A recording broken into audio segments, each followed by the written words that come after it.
There. Now, okay. Meanwhile, so you said 17? Is that what you said? Yes. All right, let me pull that up because I'm in the, where is it? Downloads file. Okay. 6.2, here we are. Whoops. Uh-oh.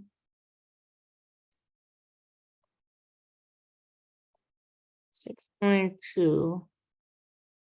Application. Okay, that's not what I want. This is what I want. So it says, I'll share in just a second. Let me just get there. Number 17. Okay. Oh yeah. You're like the third person to ask about the Dallas question. So I'm not surprised. Let me share screen right now and put it up so that we can look at it. All righty. Here is our screenshot there. Consider the distribution. Oh, no, sorry.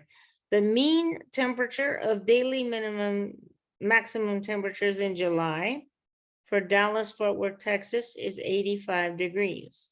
Assuming a normal distribution, what would the standard deviation have to be if 10% of the days have a high of at least 100 degrees? Okay. So these questions are where we start doing some algebra. Okay. So we've got a normal distribution. We've got a mean of 85. So it looks something like this, right? We have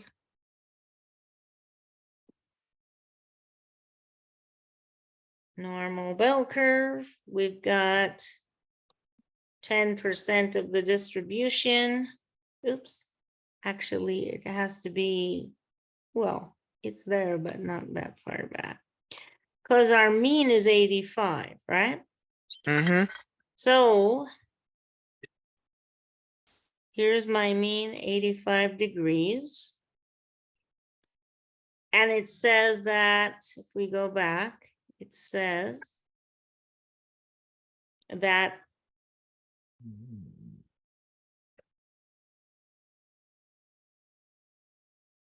assuming, what would the standard deviation have to be if 10% of the days have a high of at least 100 degrees?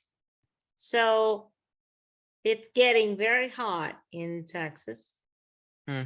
And so if this is 85, here's 85. We have 100 here. So this is 100 right here. This is 100. Okay. Now, so we know how to do this part. We could find probabilities all day, right? Here's 100, we find this. All right, we know how to do that if we're given the standard deviation. This thing is asking us something different. It's telling us that this is 0.10, okay? And the thing that's different about this is we know how to get the probability, but we already have it. We know how to get the inverse norm, but we already have that too. What we want this time, here's my formula. Z equals X minus mu over sigma. So we want something different. We want this denominator. We don't know what this is. Now, we don't know what the Z-score is right now either. Okay, but we could get the Z-score pretty easily. We know, what we do know is we know mu. Mu is 85, so we know that. So mu is 85. And we know that X is 100, right? Now we can get the Z that associates this X. We can get this Z number, right? Because remember, there's more than one way to get the Z. If we know there's 10% of the area to the right, then what percent is this other part? 10%. Well, there's a 10% in the tail, that's true, but I'm talking about the whole, I'm talking about, Oh, 90. yeah, I'm talking about the whole thing, right?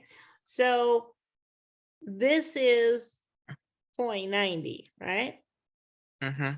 And from last night, when we were doing all those inverse situations, we know that the way to get the Z-score that we want, we're going to do, I'll put it down here next to the Z.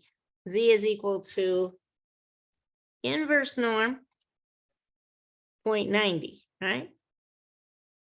And you're going to go ahead and leave that at 0 and 1 for now, because we're just looking for the Z-score. So inverse norm of 0.90. So let's do that. Let's switch my screens. And I'll put that up for you. So this is, let me open the, okay. So now I have second distribution, inverse norm, number 3. This is going to be 0.90. And we're going to put in 0 and 1 here. We're going to get, and remember, this should be positive. We have 1.28, right? So now I'm going to go back and we're going to do a little algebra. So this is equal to 1.28 is equal to X. And remember, this time I know my X. What is it?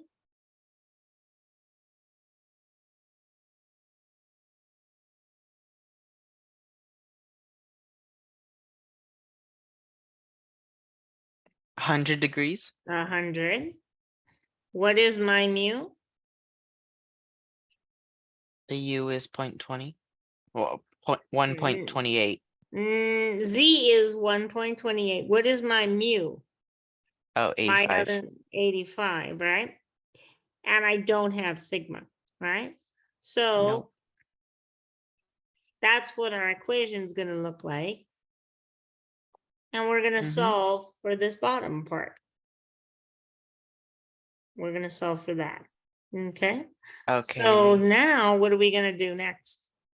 Looks like we have to multiply sigma on both sides. That's correct. So we're going to get 1.28 sigma, which I'm going to just sneak in and write with my digital pen here. That's my sigma, right? And on the right side, I'm going to get 100 minus 85, which might be the easiest math problem you do today. So what do we end up with? Hold on.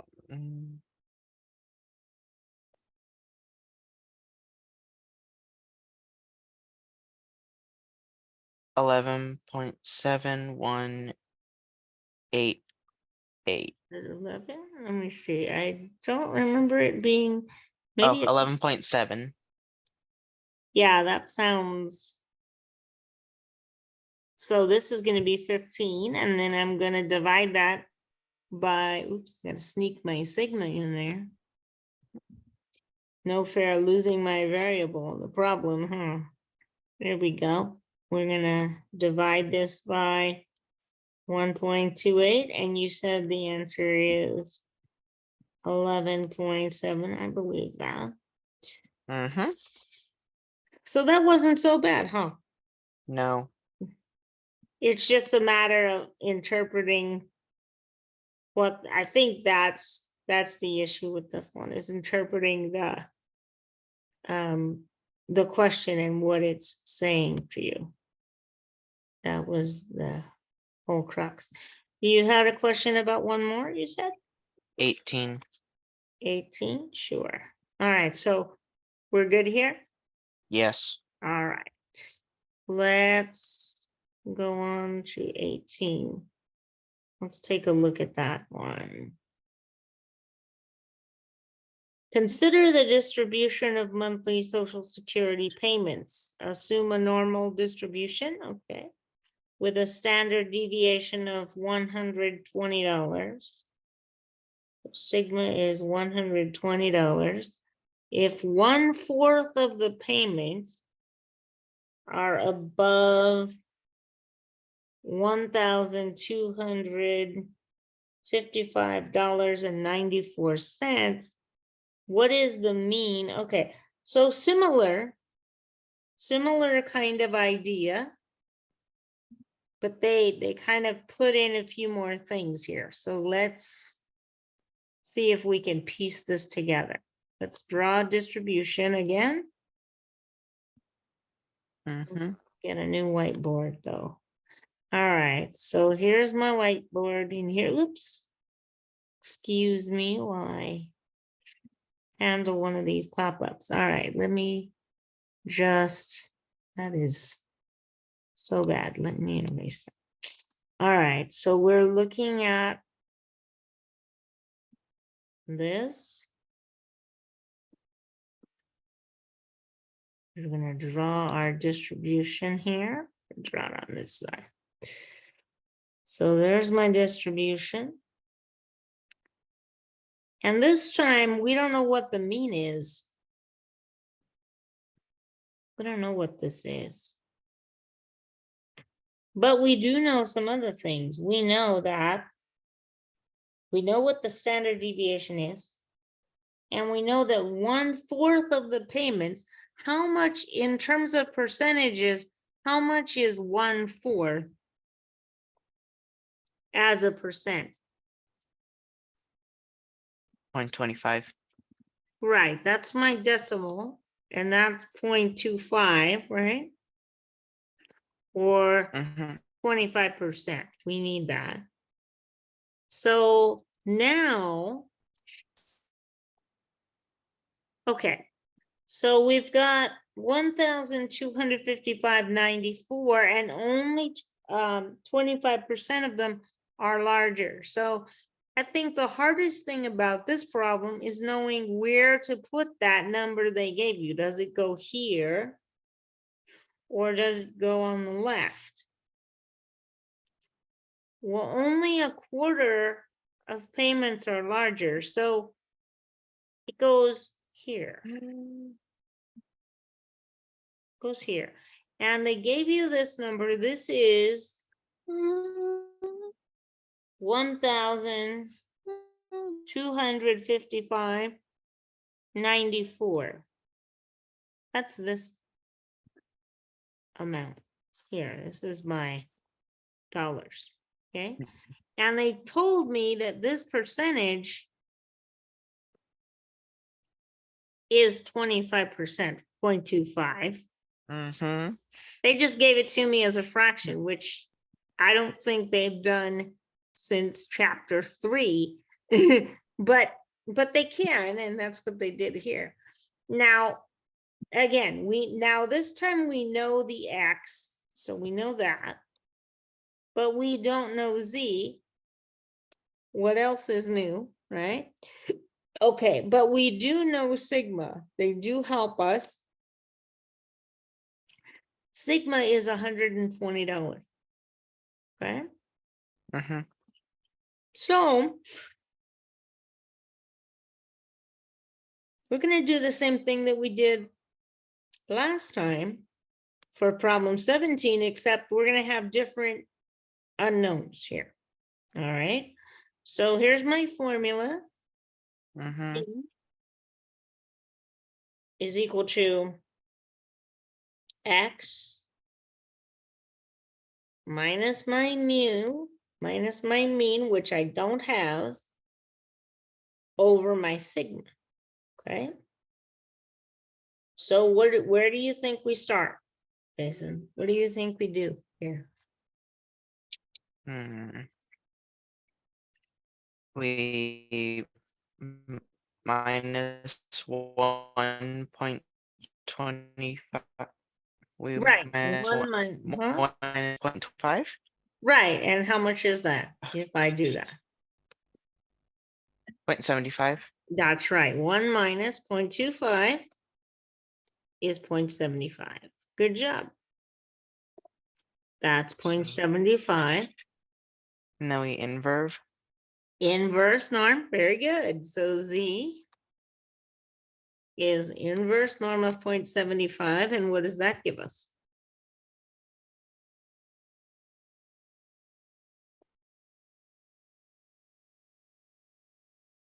0.67. So this is 0. Oops. This is equal to 0.67, right? All right, so that's my Z. So that takes care of that. We know what my X is. We're solving for mu and we have sigma. So now what does my equation look like? 0.67 Good. equals What? X minus But point. what is my X? Oh, 25. No, 25 is my area. They Oh, gave you an X, remember? What is it? Yeah, that. 1255.94. Yeah. There you go. Now mu is unknown, so that's your unknown there. And they gave you sigma. What is it? Sigma is 120. Right. So we know how to do this. Our Mm-hmm. equation solving skills are all coming back. Mm-hmm. Okay. So what do we do next? We times the sigma on both sides. It makes sense to me. Multiply by 120 on both sides to Mm-hmm. get rid of the fraction. And don't forget your, oops, I think I need to fix this because I typed the wrong number up there. Let me fix that. This is 0.67. This is 1255.94 minus X minus mu, I should say. There we go. Now this is finish writing this. 0.94 minus mu, then what? We minus. Yeah, We after you multiply, then you subtract it. So let me do that. 0.67 times 120 was 80.4, right? Mm-hmm. 80.4 is equal to, this is going to be 1,255.94 minus my mean. Subtract this from here, right? So Mm-hmm. we get, let's see here, 80.4 minus 1255.94. This is negative 1175 54, but don't worry, because this is also negative mu on this side, right? How do I get rid of my negatives? You add them, turn them into a positive. Well, I could just switch sides, right? Uh-huh. So you can either just switch sides or you can multiply both sides by -1, but however you do it, you'll end up with u equals 1175.54. So only 25% of the payments are larger than $1,175. I'm sorry. The mean payment is $1,175.34. That's our mean. 34. Don't you 30. mean 54?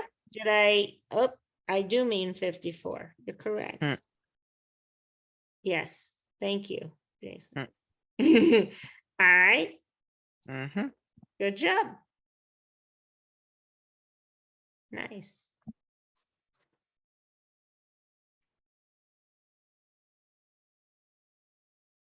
Yeah. Now I'm on 6.3. 6-3. All right. How far have you gotten there? I only did. Hold on, I'm looking for it. No problem. I have to bring it up too. So let me do a little housekeeping for a second here. Because I've definitely got a lot of stuff open. Let me just close a few things while I'm here and see where we are. Okay. 6-3, the central limit theorem. So you're doing the regular 6-3 right now, right? Not the 6.3.1? Yeah, I'm doing the regular. You're doing the regular one. Okay, cool. Let me grab it and see what we're doing. Okay, I only did number 4. And that was Okay. it. Number 4. All right. All right. Well, let's see if we can get you back on track here.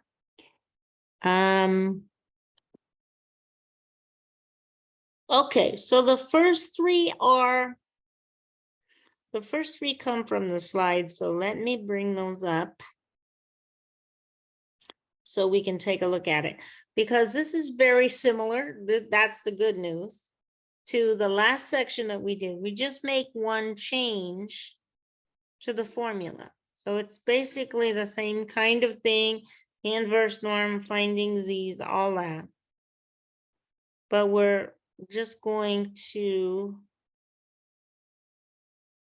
okay, my screen share needs to start cooperating. Let me find, hold on.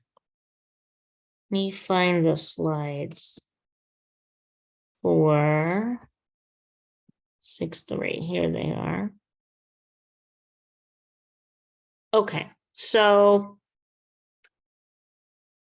all right, let me go here.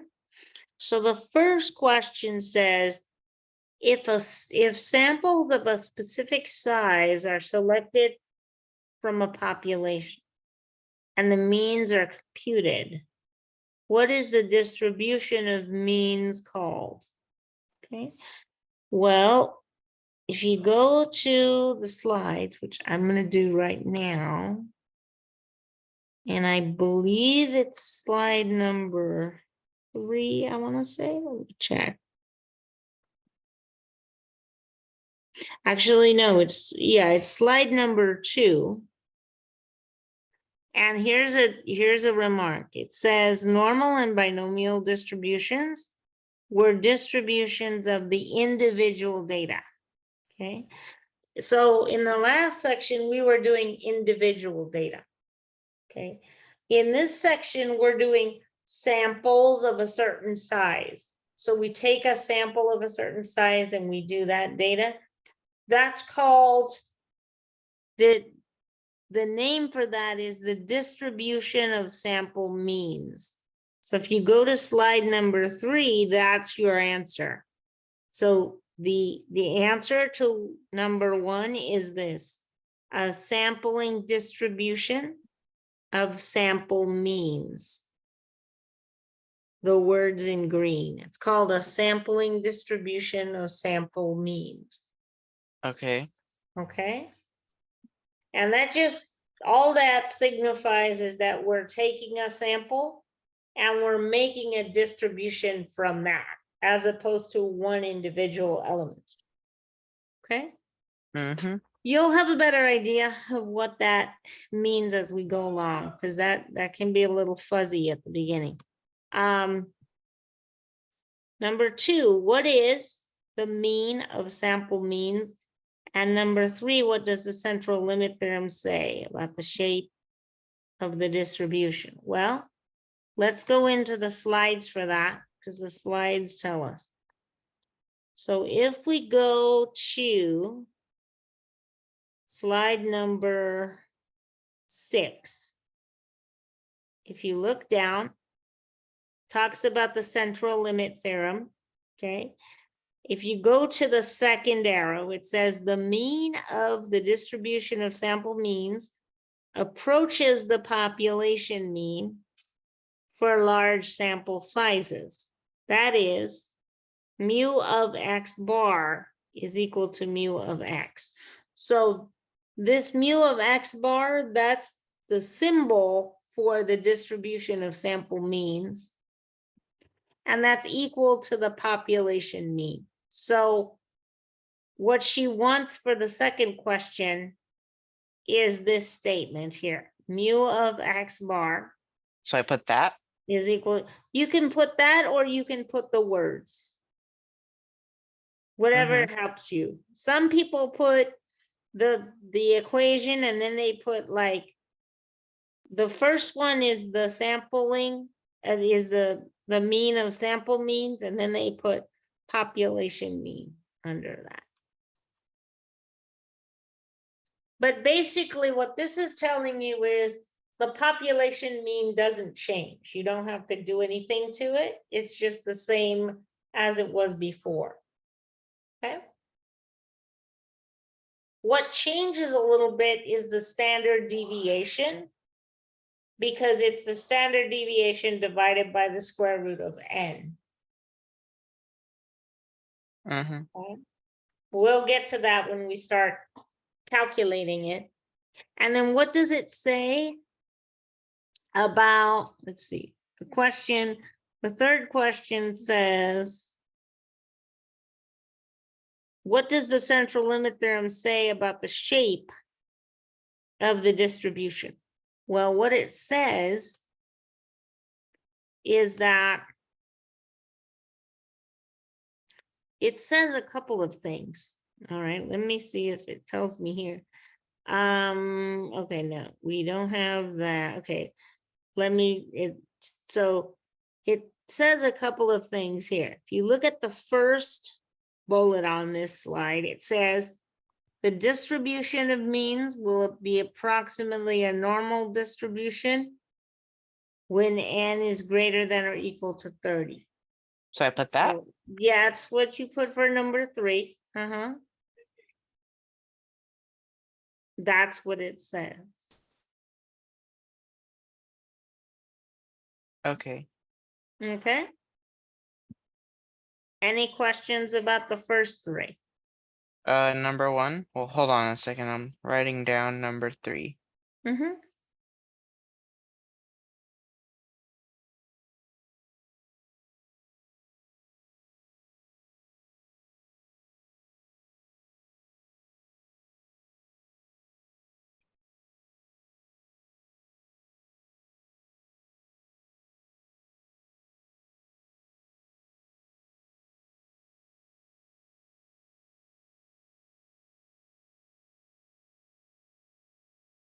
Okay. What's number Okay. one? No, I was asking you if you had any questions about the first three. Number Oh, one is, that's gonna be called the sampling distribution of sample means, or the distribution of sample mean. okay. Okay. Okay. How is number four? I already did number four. Number four, you're okay? How about number five? Also did that one. You did number five. All right. So where would you like to start? Number six. Number six, good job. So you're making your way here. So you've done a little bit already. All right, number six, the mean serum cholesterol level of a large population of overweight children is 220 milligrams per deciliter. So the mean, remember the mean doesn't change, so we just treat it like we normally do, right? And the standard deviation is 16.3 milligrams per deciliter. 16.3, okay? Mm-hmm. If a random sample, now this is the difference, okay? If a random sample of 35 overweight children is selected, if this had been the last section, we would have been selecting one person. This is a sample of 35 children, okay? If n is 35, find the probability that the mean of the sample will be between 220 and 222. Assume that the serum cholesterol variable is normally distributed. So the difference here, for the sake of the video, let me put the formula on the screen. The formula here, instead of being x minus mu over sigma, now it's the bottom version. It's x bar Mm-hmm. minus mu of x bar over sigma divided by the square root of n. So here, let's do this. We're going to look at our distribution, and we're going to go ahead and get another whiteboard. So just like we've been doing, it's a normal distribution. Okay.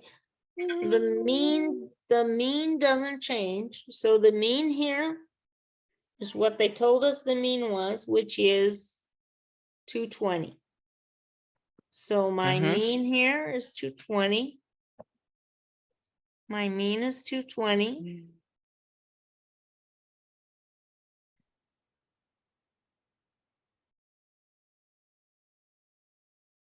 And this is 220. And now I'm looking at values between, I'm looking at values between 220 and 222, right? Mm-hmm. So I'm looking at a value over here, okay? That part doesn't change. They still give us numbers. So this is 222 over here. The part that changes is a little bit about how we calculate this z-score. So when you want to get z for 200, z for 220, you should already know because it's on the mean, right? That's going to be 0, but let me do the calculation for you so you can see it. Here, z is equal to, and I'll write it this way. This is x bar. Since mu of x bar is the same as mu, I'm just going to write mu there. And she allows that. That's okay. Then this is sigma over the square root of n.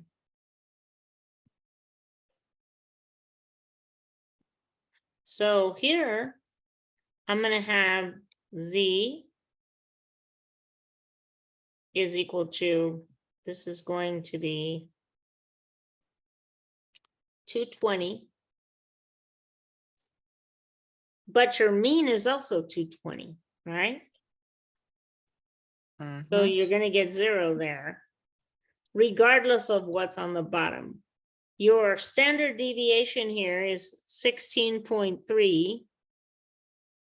And you would divide that 16.3 by, Wait, why 220s? 220s. there I write, I think, let me show you the, did I write the wrong number? I don't think so. It said that the mean is 220 Mhm. and find the probability that it's between 220 and 222 right here, Oh. right? So this 220 is the mean, right? Mhm. But I'm looking for values between the mean and 222, essentially. Right? So I need to find two z-scores. Right? Mhm. So this is going to be, for 220, this is going to be 0, which makes sense because remember the z-score at the mean is 0, right? So this is a 0 z-score here. And then the other z-score at 222 is just going to be z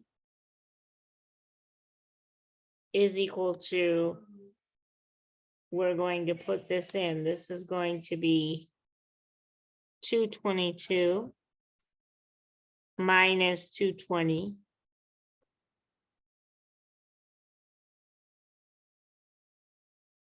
over, and remember here, you have to divide, so 16.3 is your standard deviation. And you're going to divide by the square root of, you're going to divide by the square root of the sample size. So that's going to be 35, right? Mhm.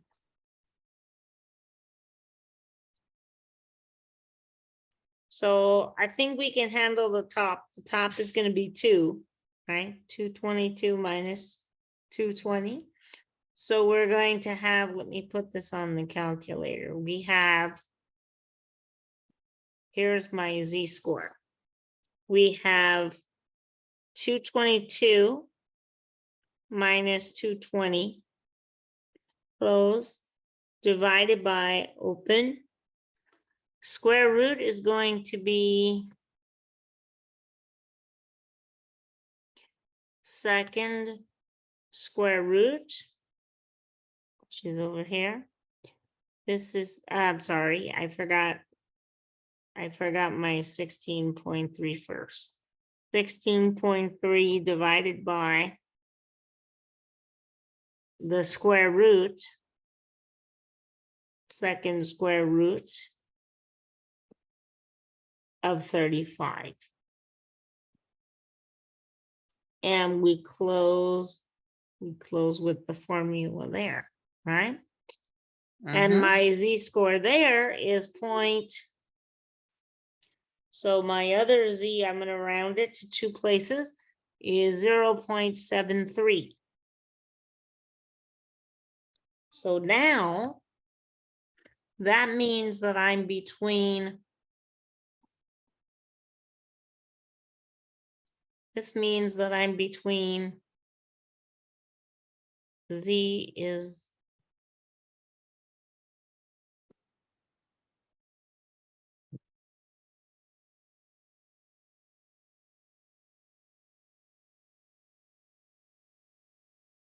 0.73.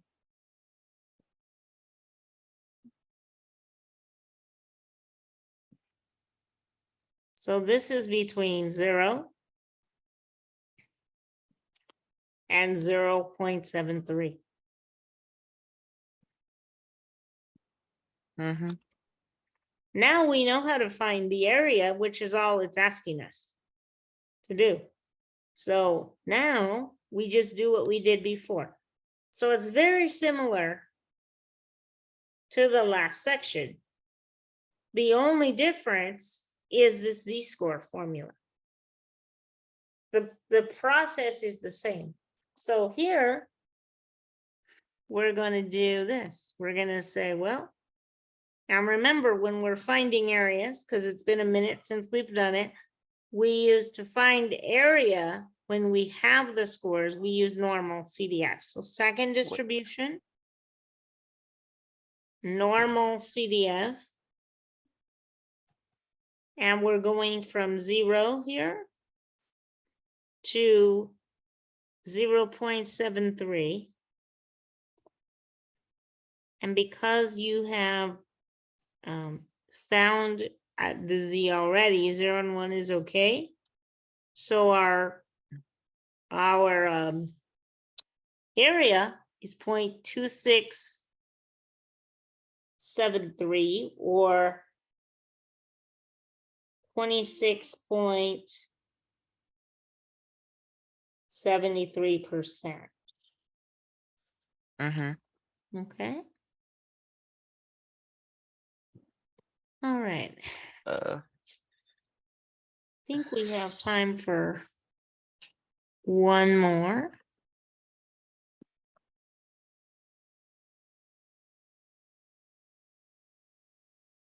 Let me scroll down and make sure that's, yeah.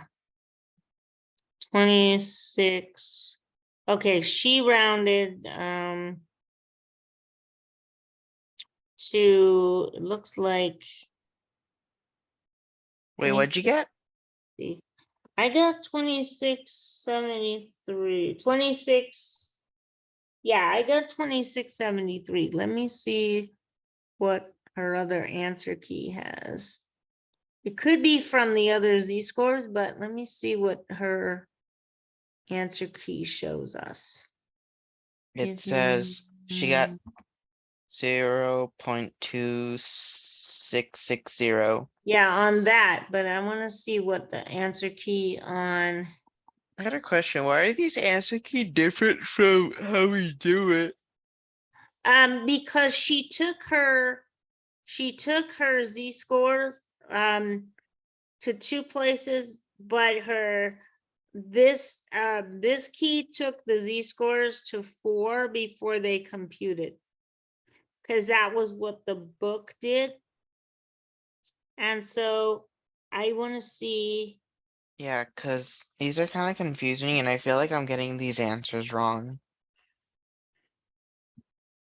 No, that's why you and I are doing them. But Mhm. that's why I want to see what she got for this one. Number. Okay, we did that. But when we did the one about Montana tuition, this is not.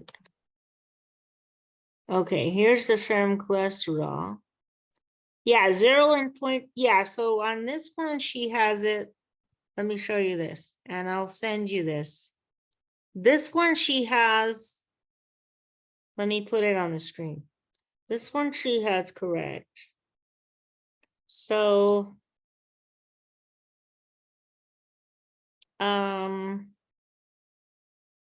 let me put it up here. But this one matches hers. This is the one that she did after that. So here's your sigma of x bar. Some students elect to work this out, this sigma divided by x. I just usually put it in the calculator. She gave you both. So if you decide to work it out first and put it in, you can do that if you want. But your z here, 0, we got that. 0.73, we got that.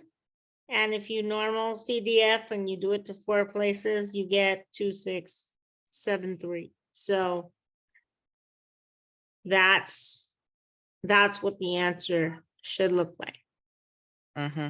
Okay, so I'll let her know about that because that's the first one that I've seen on this assignment that's been wrong. All right. Uh-huh. So I'll send you this copy and I'll send you, let me see if I can, hold on, where's the next one? The next one is, I just want to make sure that they're in order because sometimes she assigns fewer than are actually in the, let me see what happened here. Okay, so we just did the mean cholesterol level. So now we're on number 7. The average movie ticket costs $7.89 in a random sample of 50 movie tickets. The probability that the mean exceeds $8, given that the population standard deviation is $1.39. Okay, why don't you work on that Z-score for me? I think Mm-hmm. you can handle that. Work on that. I'm gonna see if I can find you the problem here. So I'm gonna stop sharing for a minute. Your X is $7.89. Actually, I'm sorry. Your X is $8. Your mean is $7.89. So X is 8. Mu is 7.89. N is 50. And your Mm-hmm. standard deviation is $1.39. Okay. Uh-huh. Let me take a look and see what we have here. Number 6.3, number